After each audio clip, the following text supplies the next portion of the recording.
Let's go to question 2. Consider the function f of x equals arc cosine x is greater than equal to -1, less than equal to 1. On the set of axes below, sketch the graph for y equals f of x. On your sketch, clearly indicate the y-intercept and coordinates of the endpoints. First of all, let's draw inverse function diagram. Label the range of inverse function 0, pi over 2, pi, negative pi over 2. Inverse cosine, inverse sine, inverse tangent. Let's label the domain -1, 0, 1, -1, 0, 1. For inverse tangent, domain is all real numbers. For inverse cosine, domain is from -1 to 1. For inverse sine, domain is from -1 to 1. Using this diagram, we can write down the coordinates. For function y equals inverse cosine of x. Based on this information, let's write down the coordinates for inverse cosine. When x equals -1, y is pi. When x equals 0, y is pi over 2.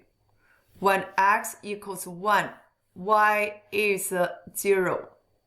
For y equals inverse sine of x, write down the coordinates.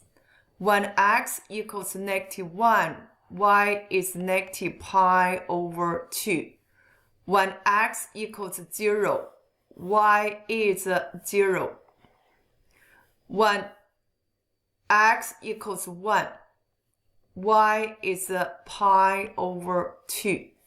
For inverse tangent of x, when x equals negative infinity, y is negative pi over 2. When x equals 0, y is 0. When x equals positive infinity, y is pi over 2. In other words, we have a horizontal asymptote line. Y equals plus or minus pi over 2. So let's add some more points.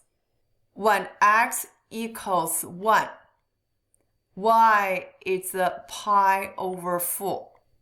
When x equals -1, y is negative pi over 4. Now let's sketch the graph separately. Y equals inverse cosine of x. So we got these 3 points. Then we can sketch the graph like this. For y equals inverse sine of x, we got these 3 points. Sketch the graph like this. For y equals inverse tangent of x, first of all, we need to draw this horizontal asymptote line.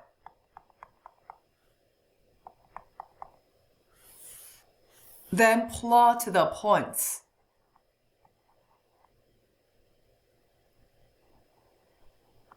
We got these 3 points. Then we sketch the graph.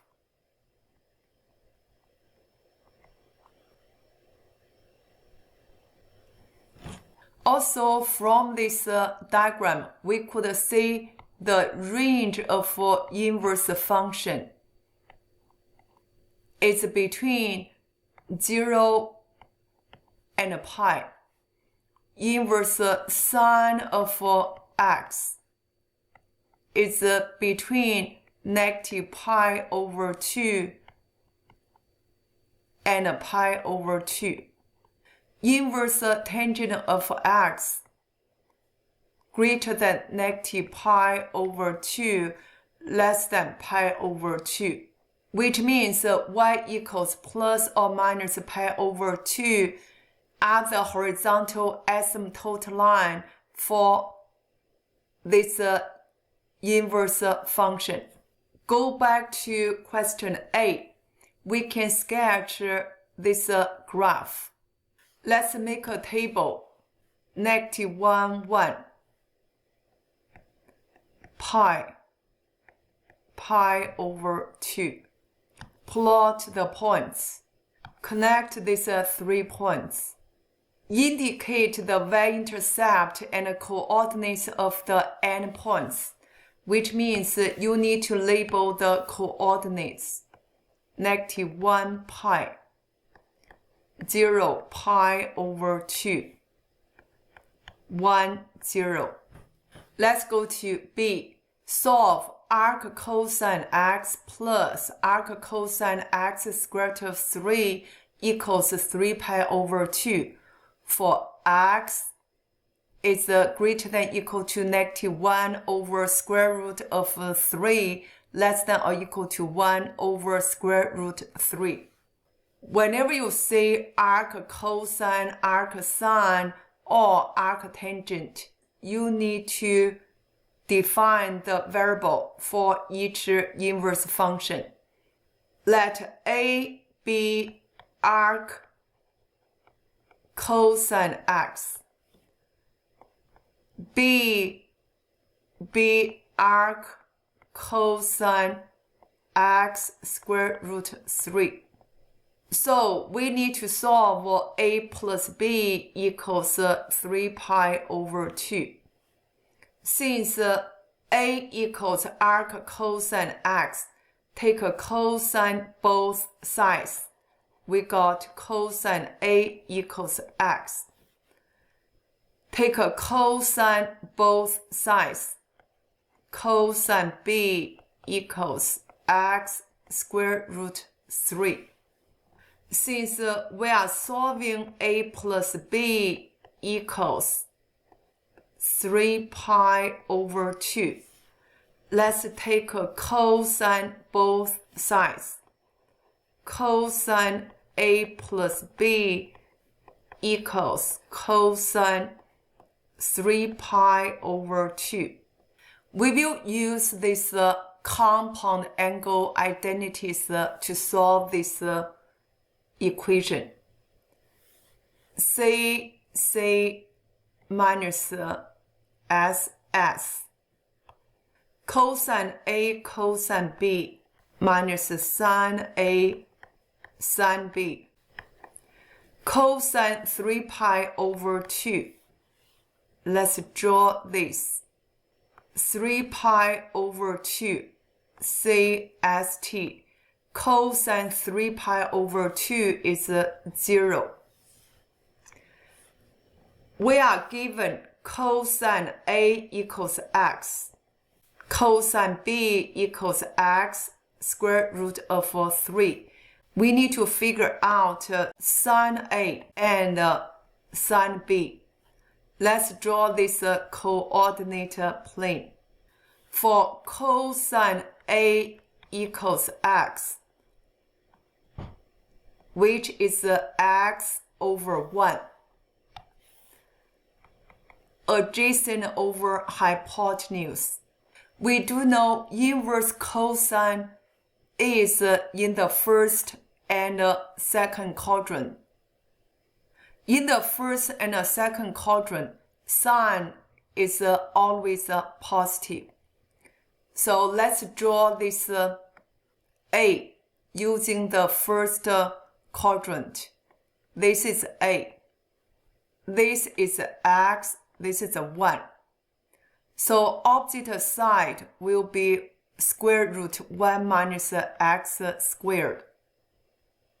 Therefore, sine A equals square root 1 minus x squared. We are given cosine B equals x square root of 3. This is B. 1 x square root 3. So opposite side is 1 minus 3x squared, which means sine B equals square root 1 minus 3x squared. Therefore, let's do the substitution. X times x square root 3 minus square root 1 minus x squared times square root 1 minus 3x squared equals 0. So we get x squared times square root of 3 minus square root 1 minus x squared times 1 minus 3x squared equals 0. This is the square root equation. We need to isolate square root first. So cross the river, change sign. X squared square root 3 equals square root 1 minus x squared times 1 minus 3x squared. Then square both sides. We got 3x to the 4th power equals. Let's do the FOIL. 1 minus 3x squared minus x squared plus 3x to the 4th power. Cancel. 0 equals 1 minus 4x squared. This is a power equation. We need to isolate the variable. 4x squared equals 1. So x equals plus or minus 1 over 2. We need to check the solution. Let's use the graph for question A to check the solution.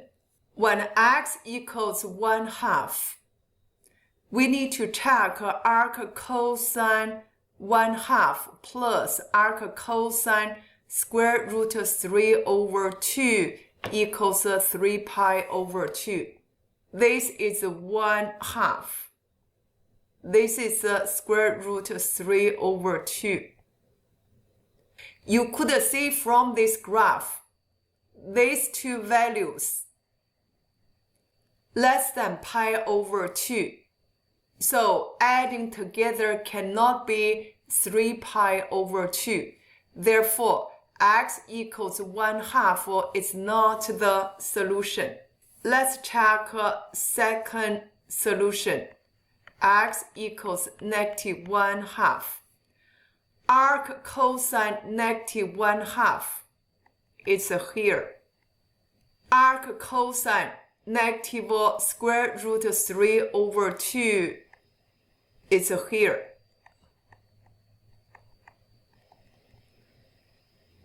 These two values adding together could be 3 pi over 2 because these two values are between pi and pi over 2. So x equals negative 1/2 is the solution.